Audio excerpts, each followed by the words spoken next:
Allohu akbar. Bu Rasululloh sollallohu alayhi vasallamning eng sevimli ayollari, ulug' va pok ayoli Hadicha onamizdir.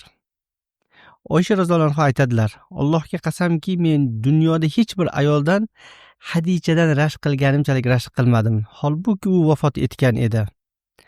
U zot ba'zan Rasululloh sollallohu alayhi vasallamga: "Ey Allohning rasuli, Alloh sizni undan yaxshirog'i bilan almashtirdi-ku" der edi.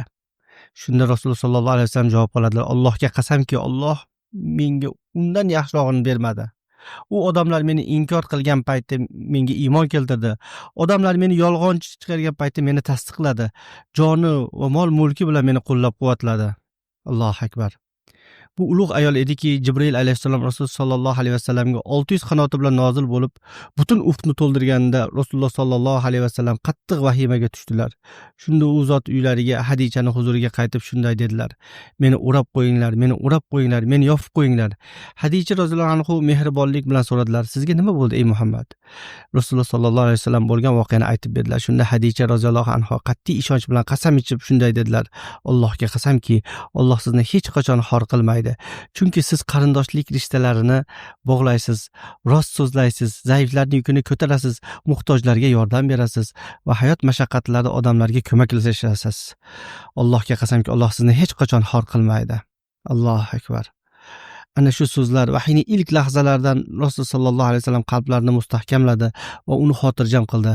Yana shunday rivoyat qilinadi. Rasululloh sollallohu alayhi vasallam Safo tepaligida yonida Jibril alayhissalom bilan turgan paytlarda Hadicha kelayotganini ko'rdilar. Shunda Jibril alayhissalom dedilar: "Ey Muhammad, Alloh sizga salom yo'lladi va aytdiki, Hadichaga meni salomimni yetkazing va uni jannatda injundan bo'lgan shovqin-suron va mashaqqatlardan xoli bo'lgan uy bilan xabar qiling" dedilar.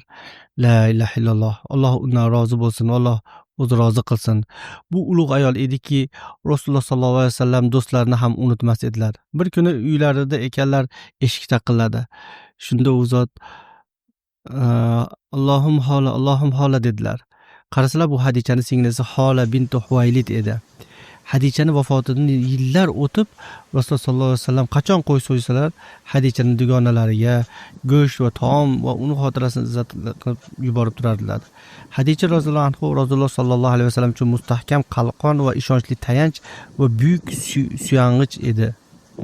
Rivoyat qilinishicha, Hadicha roziyallohu anhu vafot etgan yilida Rasululloh sollallohu alayhi vasallam qattiq g'amga botdilar.